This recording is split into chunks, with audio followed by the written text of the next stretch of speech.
If you guys want to maybe move up to the front here, perhaps, let's disperse. And also, anybody else who comes in, if you come in behind you, that would be great.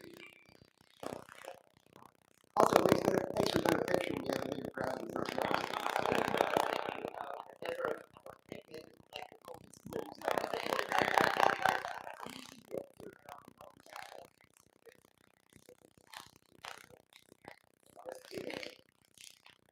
Now, I know this is off topic, but I thought I would have to really say at the very beginning.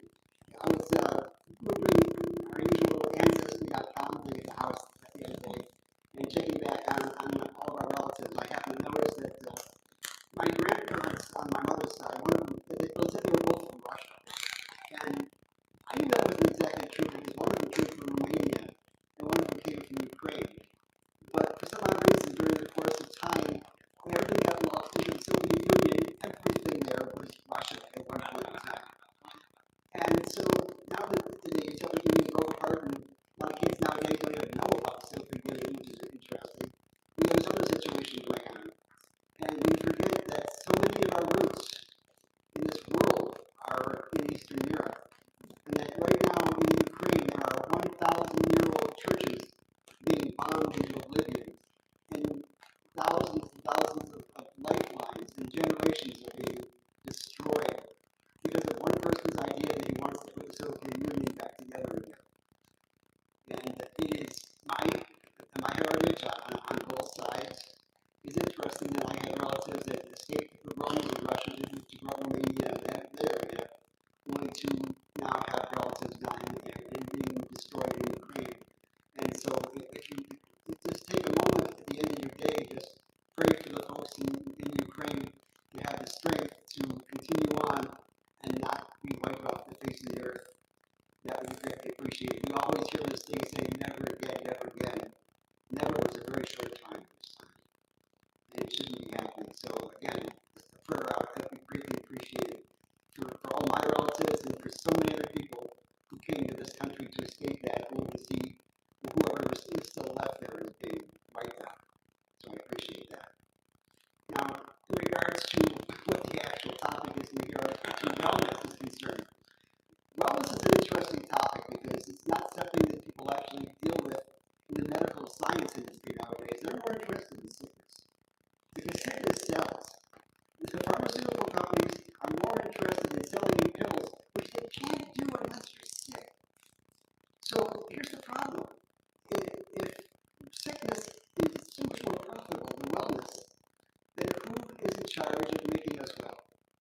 addiction, but to become better. I got out of the military on 18 different medications for PTSD, anxiety, and I became addicted to pain pills. Cannabis saved my life. I mean, it literally saved my life.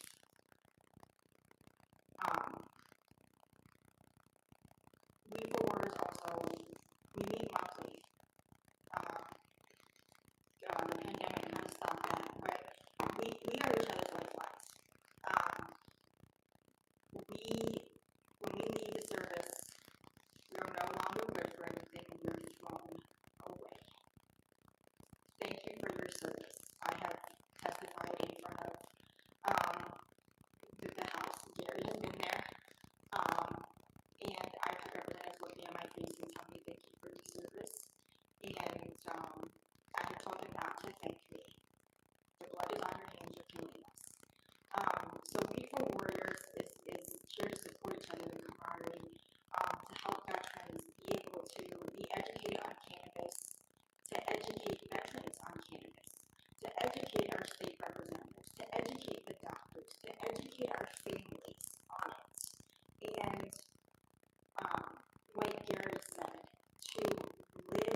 almost like a feeling of freedom. And this whole time, you're so scared, you can be walked by police with anything, and now you have this free task on you. And I was all for it, even if they're not using it for medical marijuana, and I see a patient and they're using it, I still advocate for it because there are schedules of drugs, 5 to 1. 5 is cough syrup, etc. 4, Ambien. 3, ketamine. 2, the more down it goes, the more legal and controlled it becomes. Schedule 2 is fentanyl. Schedule 5 is alcohol. Schedule 1, if you are found with it federally, you get up to 30 years in prison and $10,000 fine. Schedule 1 is deemed that dangerous because there's no medical use for it. Medical marijuana is Schedule 1. CDC itself has a chart of tests each year they have been following where you can see the rise in deaths of certain substances. Recently, there has been that peak of opioids, cigarettes, alcohol consistently rising, etc. And marijuana, from the CDC, 0 deaths per year, every single year. So they need to know that it is not supposed to be on the Schedule 1. I don't want to see anybody in trouble, and my whole point is to just help people. So I'm here to promote medical cannabis, as well as other things like just treating people, helping people. Those sort of things now. It's interesting that you mentioned fentanyl as a Schedule 2. Yes. And yet, in the realm of the spectrum of what is dangerous and what is not dangerous out there, it is actually so far above anything in the Schedule 1 substances, it's incredible. For those who don't know, the lethal dose of fentanyl, especially isofentanyl, which is the newest one out there, is measured in micrograms. Okay?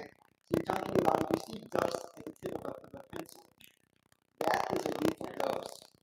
Now, there's been a myth over the years saying there's fentanyl-tainted cannabis out there, we got to be careful about it. And all people in the cannabis industry have been saying, yeah, the flash point of fentanyl is so much lower than the flash point of cannabis, which means that if you burn it when you're trying to smoke it, you'll obviously destroy it before it gets to your system. But here's the problem. There are guys out there who are handling fentanyl, and they're also bagging and handling ACE out there on the street in the big black market. So they have some fentanyl on their hands, fentanyl on their bag, that's in there, and you're rolling a pre-roll, and it gets on the paper, particularly the joint or whatever. All of a sudden, that fentanyl is in the oral mucosa of your mouth, and it can be enough to kill you.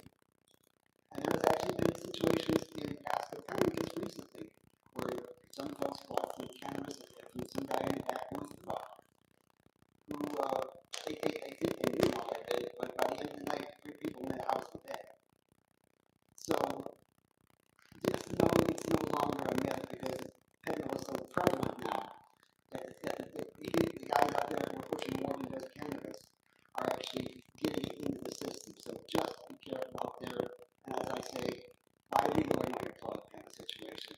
Always be careful because fentanyl is just one of those things that they made in part to create something stronger as an opioid, but they went too far. Kind of like back in the day when they invented angel dust, which was basically horse tranquilizer.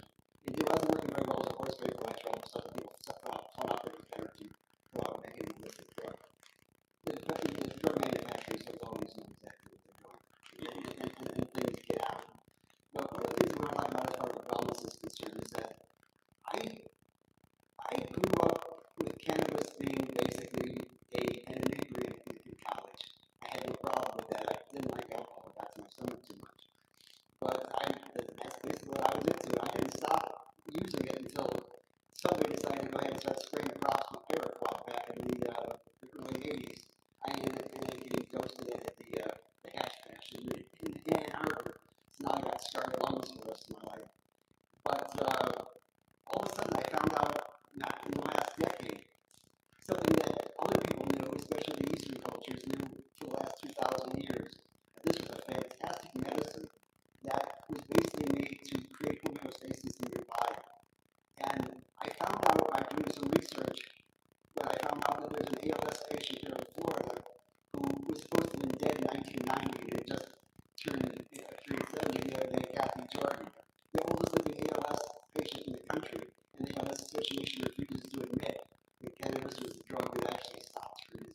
market, and it helped treat her glaucoma, but unfortunately by that time, she was overgone, her eyesight's totally gone now.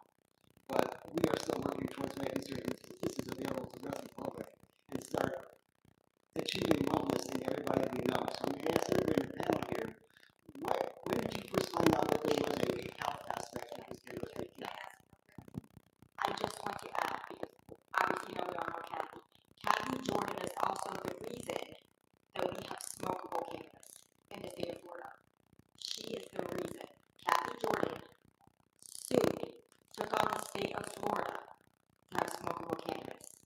Because the state of Florida was saying cannabis in one form fits every patient across the board. Smokable cannabis, flower form, is the only way that has kept Kathy Jordan alive. The only way. I just want to give that to Kathy Jordan, because Kathy Jordan is the very reason, and a lot of people don't know that. She is the reason why. Risked it all, took on the state to make sure that every single patient had that right to smokable cannabis. And Kathy's work is not done yet. I can tell you that for a fact. She tells me that she's a unicorn. She is. She's the perfect person to move this forward. Well, a lot of folks don't know. One of the biggest barriers we have right now towards moving recreational, I hate to use that word, adult use cannabis and medical cannabis forward so we have more access to it, is that even at the executive branch of the United States right now, we have somebody who's blocking laws that can make this better for us across the country. And I'm talking about our current president. What they don't know, and I don't even think he knows. Kathy Jordan, before she got ALS, she was a hairdresser. That was before she was a bartender. And one of her clients was Joe Biden's first wife. And I think that if they ever had a chance to truly meet and talk for a while, and let him understand that this is a person who used to do his first wife's hair, and she's here right now, all these years later, the longest living ALS patient because of medication that can treat things, including the kind of cancer that he is trying to shoot the moon for to treat cancer. I think that her work is not done, and when we finally get that meeting done, we may find some amazing things to go forward. Again, back to my question, is that when did you first find out that this plant had some medical use for you, and it gave you another clue as to what you're doing with it? Well, I think before I say what I would, you asked about me, I'm going to not refer to me. I learned about 10 years ago, I had a friend of mine who I work with in Silicon Valley, and his children had Niemann-Pick disease. I don't know if you know what that is, but that's children's Alzheimer's. And when I called him and talked to him, I found his Netscape. And so he was one of the people, he was the marketing manager. So when I was talking to him, I said, what's your life like? And he said, well, this is seizure management. And I have twin daughters, and they have between 40 to 70 seizures a day apiece. Okay, so if you do the math, he said, all we do all day, my wife and I, is just take care of our kids. And he said, what happened was, about a year and a half ago, I was told to go try some CBD. He was living in Reno. So we went into California, got some CBD for the kids. And what ended up happening was, had one of the children had one more seizure, and that was it. And Cassie had no more seizures after so many of them. I mean, it was like a light switch got turned off. And he ended up coming back to Reno. He started a marijuana company. He runs Spark, which is in Reno, California, the other places today. But I was known for building websites, so that was kind of a big deal. So he called and asked if I could help build a website to get information out, because he was featured on Sanjay Gupta's weed program, Supplement 1, 2, and 3. But the twins that he featured were Audie and Cassie, 300 stars. Anyway, the bottom line was he didn't know he knew how to help his daughters, he didn't know how to help the world. So he said, can you build me a website? And I thought, well, this is kind of cool. Thursday he called me, and I'll have a website built for him on Monday, and it'll be very cool and help everybody out. And on that weekend, I realized that we've been lied to for literally 60 years. The government was lying to us. The government had patents on a product that they said this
you know who she is.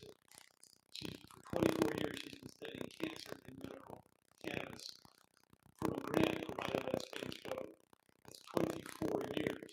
And why the Biden administration doesn't tap into her research, I have no idea. But no offense, we need to be able to break the barrier. I'm just saying, by seeing things like that, my mother is 93 years old. She's like a flippin' Energizer bunny right now.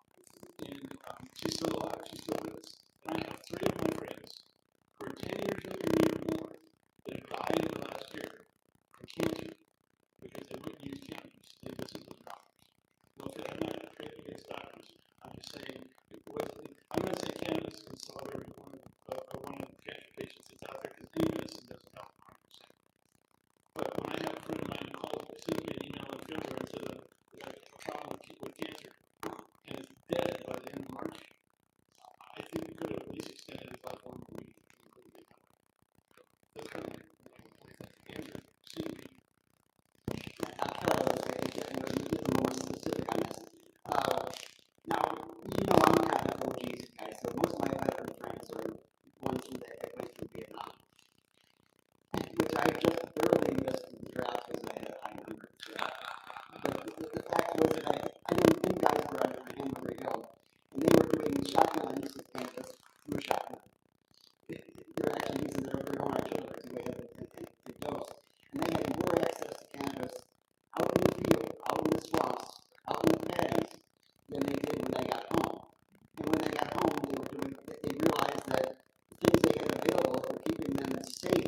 provider and paid for it. 3 months to see a psychiatrist. He told them he was having suicidal thoughts. He told them his meds were no longer working. He'd been doing his therapies. He'd been going to his appointments. They told him 90 days. He brought his records with him. He went to the ambulance bay by the ER and shot himself. Anybody see this on the news? Right. Now, is the VA starting to be more open as far as it goes with cannabis? Yes. I am very open with my providers about it. I also advocate for my health. I let them know and very clearly that they work for me, that I pay their salary, and when they try to tell me this is free healthcare, I paid for this, and I paid dearly for this. I get to fire you. I will go through every single provider in that building if I have to. I let them know that I've had times about, I do think we're seeing younger providers coming in that have more open minds about cannabis. They're actually learning about it in their coursework. We're seeing more research coming out. I think we're also seeing some of the older providers who are kind of being more open-minded about it. I think that we're seeing changes in how some public officials feel about it. We're seeing younger vets coming in and saying, hey, I'm going to use this. We're seeing less of the veteran population wanting to rely on pain medications. And we're seeing more education being done, and we're telling them about it. So I can speak from my own personal experience that I have spoken to my doctors. They seem to be more educated on it. And I actually have a couple providers who are very encouraging of my use. They've seen me go from 18 meds to 1. They've also seen me more proactive in my therapies, in my appointments, successful in my schoolwork, just a lot of things. And, the less that you have to see a veteran in terms of having to treat them for being chronically ill all of the time. And when you only have to see them, just for their checkups and your annual and things like that, and when they are thriving. As a provider, that's what you want to see. A provider should not want to see their patient in an ER every single month. If I'm a doctor, I don't want to see my patient every single month because something is wrong all the time. We're getting notes from the ER every single week. I want to see them, especially a veteran who has PTSD, who has anxiety, who has depression, who has numerous problems. I don't want to have to look in their chart and see that they have a diagnosis list that's 2 pages long, and that, or even if they do, that they're seen by all of the specialty clinics. So, I think there's going to be change. Yes, I can tell you from firsthand that there is, because I don't know if you guys know who Dr. Susan is, but she actually, she sued the DEA in regards to the quality of cannabis that she was being given to conduct clinical research studying involving cannabis and veterans with PTSD. And she won. So right now, she is, and I actually met with her and Mariah, who was here earlier on the panel. Devin, who is the president of our Chamber Chat too.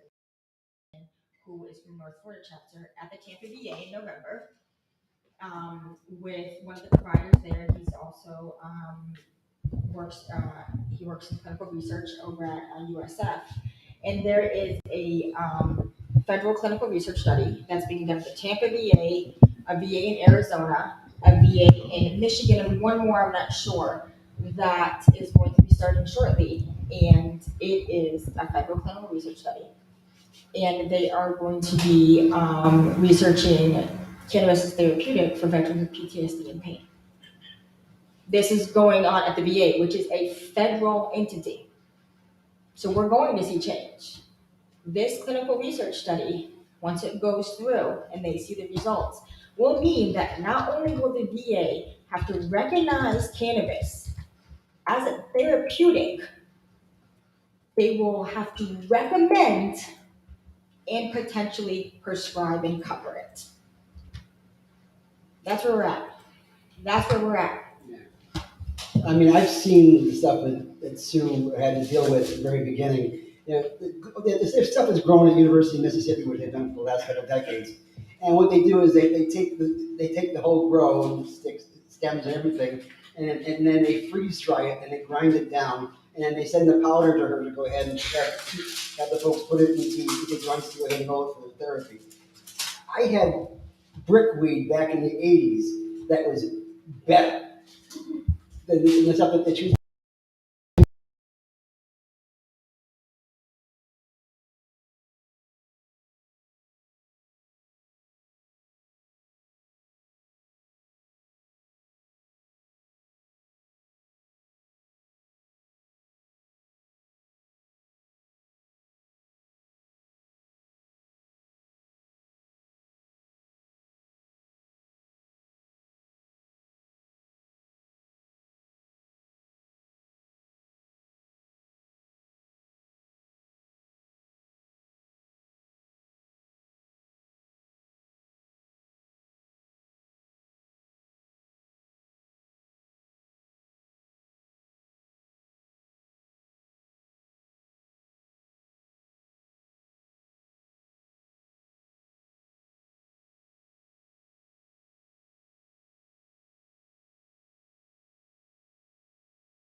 I went through some trauma in the military. I was sexually assaulted. And when I came out, there was PTSD, there was anxiety, there was depression. Fought for benefits. Took me 3 years. During that time, I developed a pain pill addiction. Began drinking heavily. Very angry. Very just, and anger is just hurt disguised. And was not a good mom. Was just not me. And just tried to soldier on, push through it like I got this. Didn't think anything was wrong because my doctors gave me these meds. It's fine, right? But I wasn't taking them for the physical pain anymore. And when I realized that cannabis was helping me, there wasn't even a medical program in Florida yet. And I remember my younger brother said to me that he was worried about me. And even as my younger brother, he's at times still just kind of a big brother and gives the best advice. And he said, "This is not you. Like, you're just angry and you're just, I don't want any eggshells around you, and I'm worried about you, and I just, I don't want to lose you." And I'm like, "I'm fine. What do you mean, lose me?" And he said, "You're just a shell of a person." And we just kind of talked, and then, he was like, "Hey, come out to the garage with me." and he had a joint. And I was just like, whatever, what do I got to lose? And in that moment, as soon as, you kind of got that kind of first little, it wasn't a high, it was I finally felt peace. I didn't have the pain. I didn't have the desire to have a pain pill. And I instantly started crying. And my brother was like, "Oh, do I take you to the hospital? Like, are you having a reaction?" And I said, "I don't want to keep living like this." And then there it was. Then there it was. And that's when I knew. I didn't want to stop you. I can listen to you guys all day. We got some other panels we got to get to talk to, but I'm going to keep you on a panel just by yourself one of these days. You've got so much to say. Dr. Perkins, as part of soil and water, I got to ask you this question because people have often been, because I do a lot of work in regards to legislature, and people have been asking me for years, can you get a home grow bill through? And I tell people that, because I know that the people can't afford the medicine the way it is right now. The price is too expensive. And my friend Joe Redner has always said, well, all you need is just, throw a couple of seeds in the ground, throw some water on it, and you're good. But we happen to know that the soil and the air and the ecology here in Florida isn't always that friendly to cannabis growing. If you don't know what you're doing exactly, you could grow some things that are not good enough for you. Are there issues in regards to heavy metals in the soils here in Florida and problems with things that are in the water that can be taken up by the plant that might not be of value to people when they put it in their system? Yeah, and that's really a subject within soil and water that we walk with on eggshells with.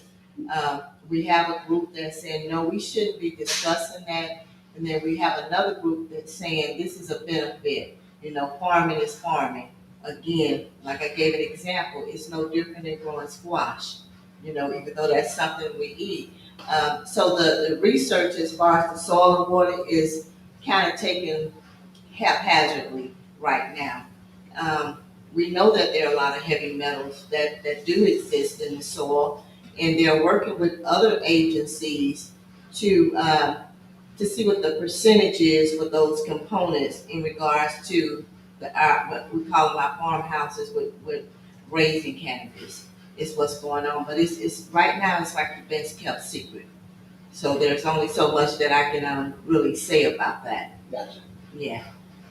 As far as your other question, that my exposure to cannabis, my father was going blind at one point in his life, and the family members didn't know this. And so what I just happened to come up to his home, and I smelled the cannabis, and I was confused as a child. So he explained to me that he had glaucoma and it was getting worse, and through God's grace and the cannabis, it healed, and he didn't have that problem again.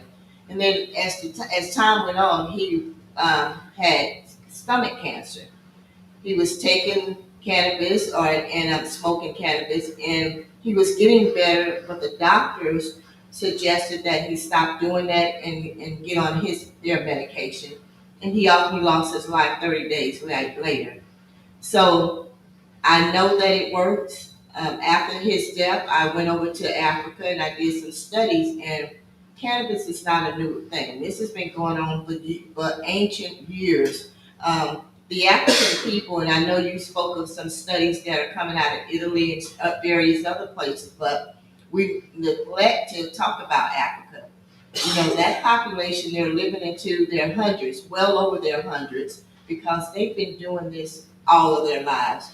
It is part of their lifestyle, and I think it's time, and I know the time is coming where we need to start pulling those studies out of our African countries and start studying the population and how it has benefited them. So it does work, and this is one reason you don't hear about the medical diagnosis that can become chronic over there, because they've been doing this all their lives. So It goes back, we have to go back to the earth, and this is what they believe in. They go to the earth and heal themselves. I used to work for the Centers for Disease Control for about 20 years. I used to read this great little magazine called the MMWR, the Morbidity Mortality Weekly Report, which talks about how much disease and how much death is out there and what's actually causing it. And if you take a look at the statistics that start at the turn of the century, and then all of a sudden things start to change right around 1920, where all of a sudden you see a spike in things like cancer and Alzheimer's and other diseases that we didn't really see much of in the 19th century and 18th century, where people were dying of dysentery and typhoid and things of that sort. But now we're dying of these other diseases that for some odd reason seem to like appear. But oftentimes we don't see those diseases in Africa, in Southern Asia and things of that sort. And we have to wonder what's different. And what is different is they took hemp out of the feed of our cattle and out of our lifestyle. And so I think you've got something right on there in regards to the fact that what happened when you mess with something that was put out there before even man was around. Maybe we'll realize that our evolution, as such as a species that grew up with cannabis, you shouldn't separate the two. I agree. Dr. Tana, I'm curious and interested to know how you got started on this, and you could also talk about for a moment. Do you see any future in regards to mental illness and the use of psychedelics, which is just now becoming a popular topic? Yes. I'm always trying to find new ways to help my patients.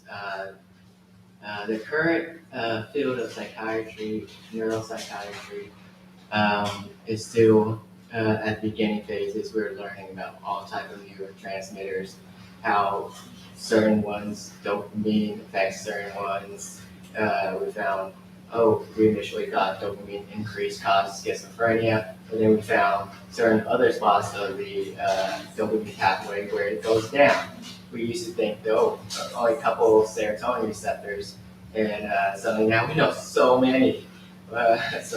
And we realize some are activated and some are antagonists. And we're trying to find what's balancing it. All these switchboards, and we're just trying to dial it in currently, because we really don't know why right now the exact science behind it. So anytime something new, I like to see how we're doing. For psychedelics, there has been, first of all, I think if there's no risk factors, and there's no health problems, no risk factors for schizophrenia, you don't have a parent with a psychotic disorder. Bipolar can be based on basis depending on this one or two. Psychedelics can be very eye-opening, whether it's medically used or not. There was, before we could do DNA tests, I also have a undergrad dual major for molecular biology and microbiology. So all we did was splice DNA, and to get those DNA sequence, it was the Human Genome Project was completed in the year 2000. So before that, we didn't know anything. But that is like getting a blueprint of an alien ship that we found, and we're looking at how we put it together. So that's what where we're at. So anyway, how we got there was this surfer, PhD, who did research, and he's trying to find. It takes so long to sequence a sequence of DNA to test it. He found something called PCR while on LSD surfing, and along with other great thinkers in the past, it helps you get a perspective where I don't think any other substance could help you see that. It takes you to another realm that it's hard to explain unless you try it. There's different forms, but currently psilocybin is one of them. It is legal in Colorado. You can try it. There are ketamine, which needs a prescription from you. And there has been preliminary studies. For right now, ketamine is the only psychedelic that is approved by FDA for major depression, resistant, severe, where multiple meds have failed, and also PTSD. Both I've seen to be very effective, and it only requires, some people like to microdose daily, or some people likes to do every quarter. It has been shown to repair synapses in the brain, help protect your neurons. So there's many benefits with it. It's just only available now for certain indications. I hope in the future it will be available for more. I hope more indications will occur from it, because right now I use it off-label for instance, fear of death. If I see a patient who is on a terminal cancer like pancreatic cancer, and they are afraid to die, that helps them accept death. They are not afraid to die anymore after a few sessions. There have been studies, very limited studies with LSD, where patients get IV LSD, and these patients are afraid of death. They're terminal, and afterwards they weren't afraid of death anymore. And one lady, they asked her what happened, and she said, all I saw was an image, a shadow come up to me, grab the cancer out, and just walked off. And then the scientist was like, what did it feel like? She said it was godlike. That's the only thing I could describe it as. And she's atheist. So it was such a powerful experience to her that she kind of switched her belief. But yeah, it brings people peace in certain scenario if we use it carefully and look at the whole patient at first to see if there's any other health risks. I really believe in the future of psychedelics for certain diseases, and we might find more uses for it. The more we are allowed to study it, which is even right now hard to study medical cannabis because it is Schedule 1, where it makes sense. So basically what you're saying is that what we know is only a fraction of what we can know. Yes. I mean, I don't know if you had a chance to, if anybody who likes some very interesting reading, check out the works of Terence McKenna. Yes. This is a scientist who created what he called the stone ape theory, which basically said that when the primates were actually indulging in psychedelics, as in psilocybin mushrooms, their brains increased in capacity and allowed them to evolve to where we are now. Yeah, that's kind of a nutshell. It's oversimplifying, perhaps. Yes, I'll add to it, because if you think about it, if we were cavemen, how did we come up with language? Did we just go, ooh, ah? How do we develop a way to communicate with each other when language wasn't evolved yet? So the theory is they were consuming mushrooms, got them to psychedelic experience, where suddenly this whole different part of the brain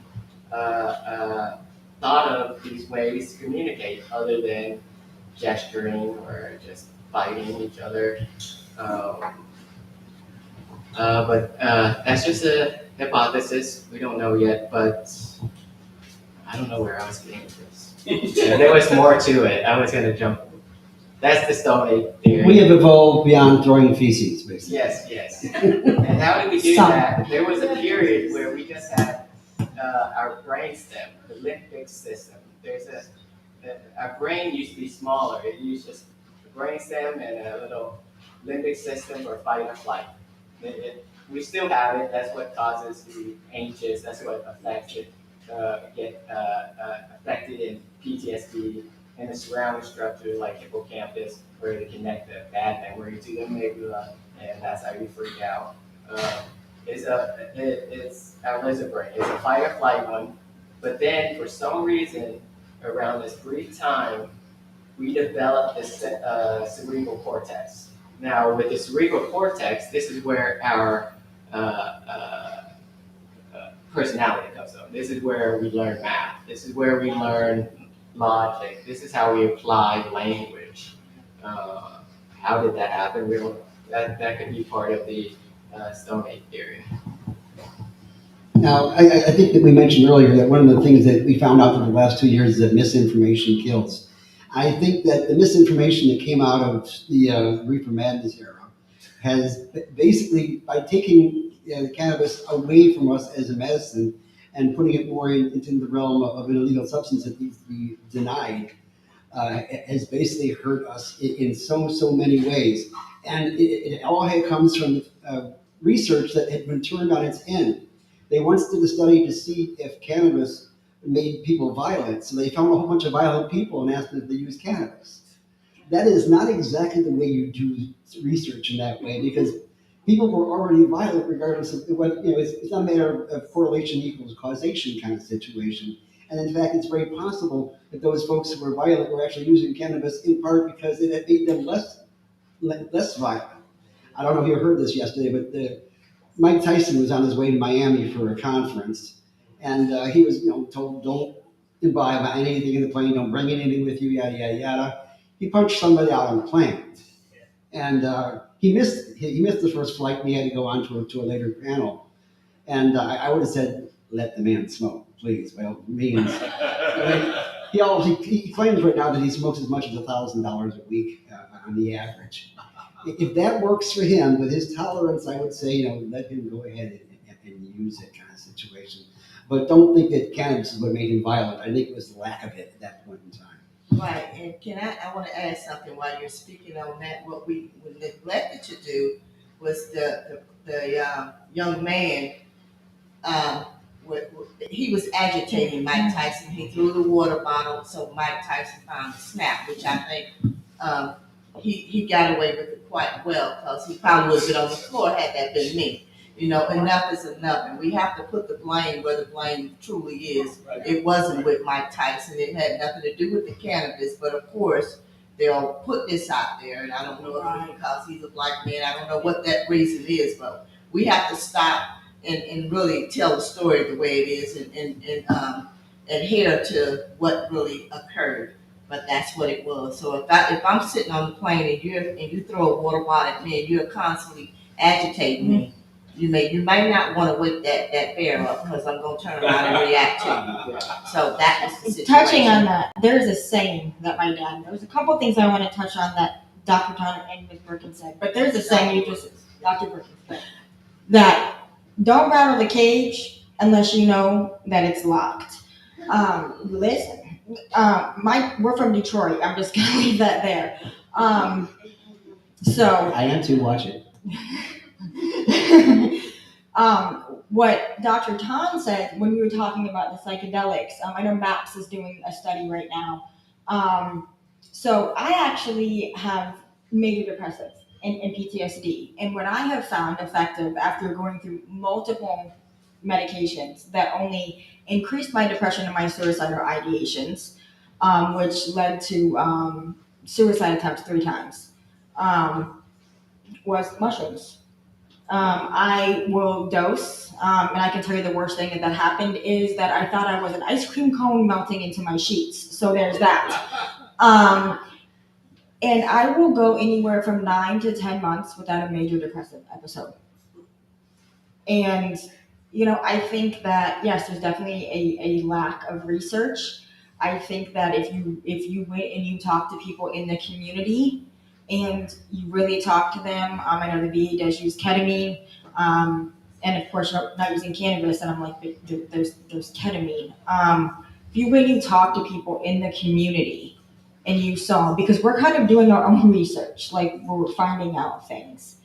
And I wanted to kind of touch on what you were talking about, Gary, and then what Dr. Brookins had answered was you were talking about seeing an increase in certain diseases, and in cannabis and things like that. And things I kind of want to touch on, having a nursing background, looking in this, and things that I have noticed when we're seeing an increase in certain deaths in certain populations. You see that minority populations die more, have a morbidity rate more than, white populations. And people are saying, it's your diet, it's this, it's that, or it's this. But what I think we're not looking at is who has the least access to cannabis? Marginalized population. Exactly.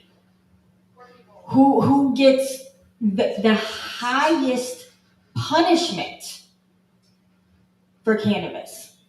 Black and brown people. Exactly.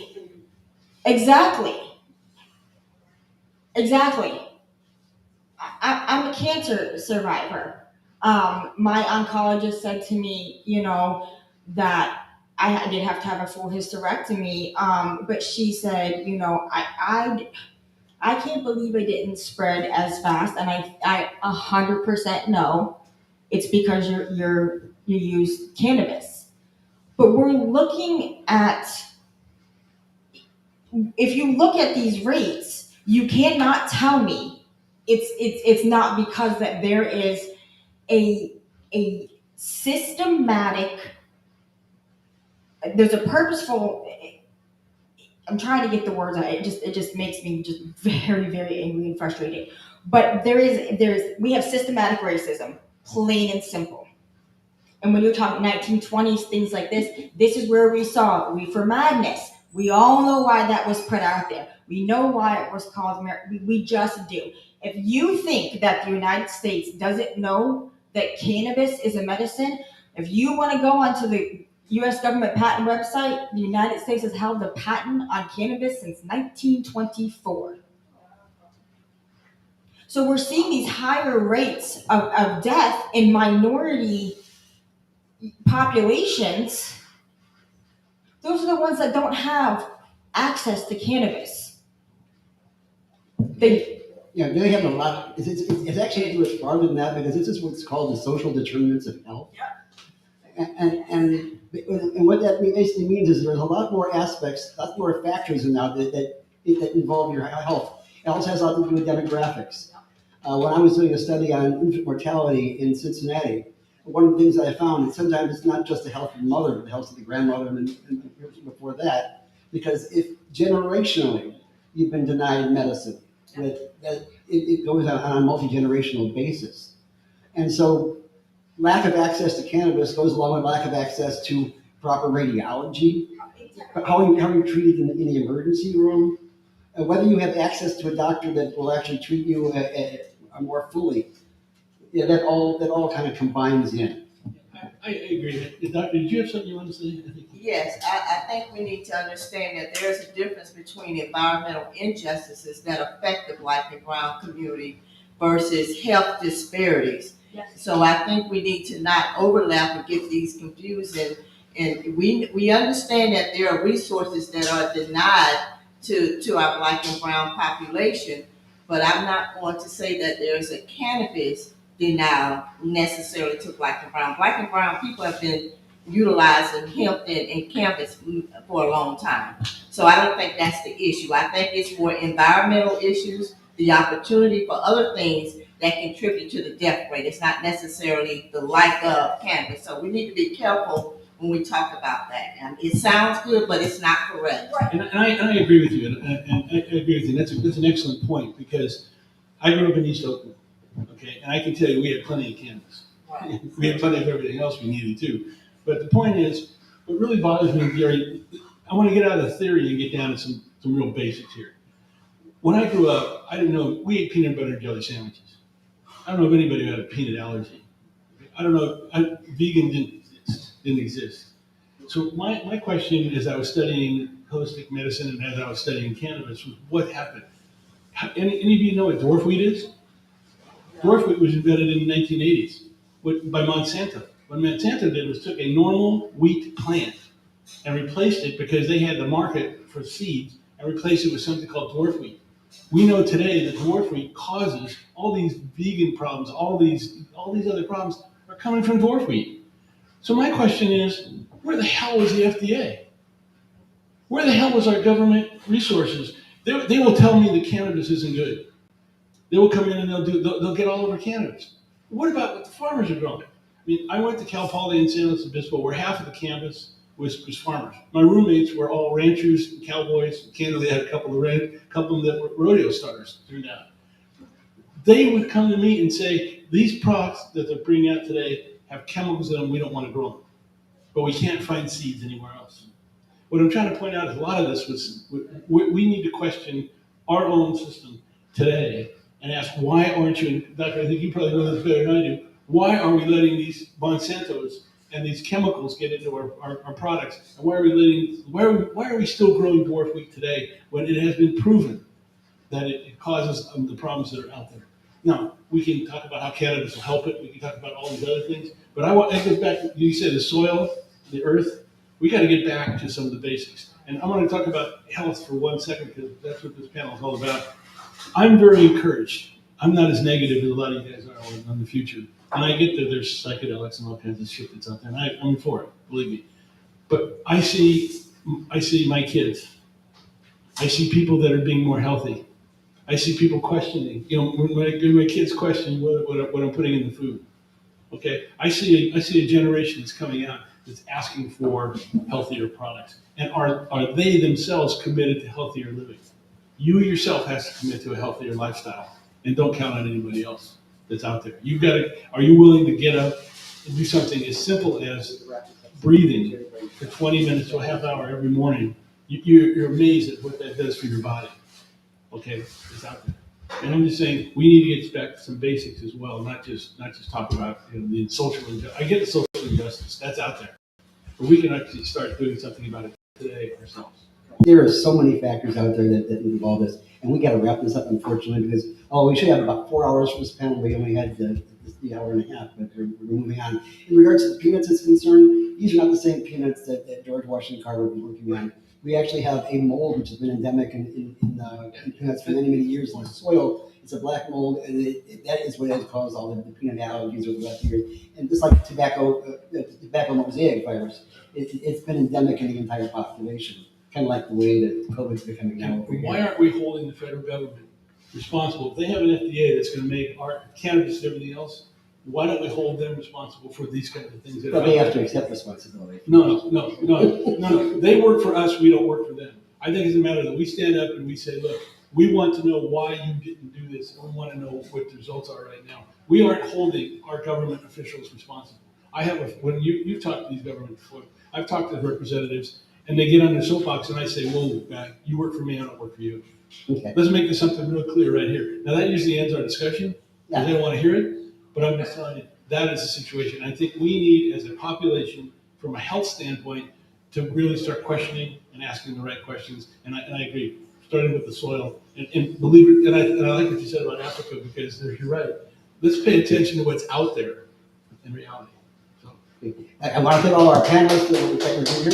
And I also want to mention one more thing, because we do happen to have a candidate for judge here in the audience. This happens to be the daughter of Dr. Lynette Brookins, who is running for county judge here in Hillsborough County. I want to stand up and wave, and so people can get a chance to talk to you if you're interested. See, I was aware. And thank you very much. We have another panel coming up for politics, if everybody likes politics. I'm having at 2:30. So thank you very much, and continue to have a good day walking around.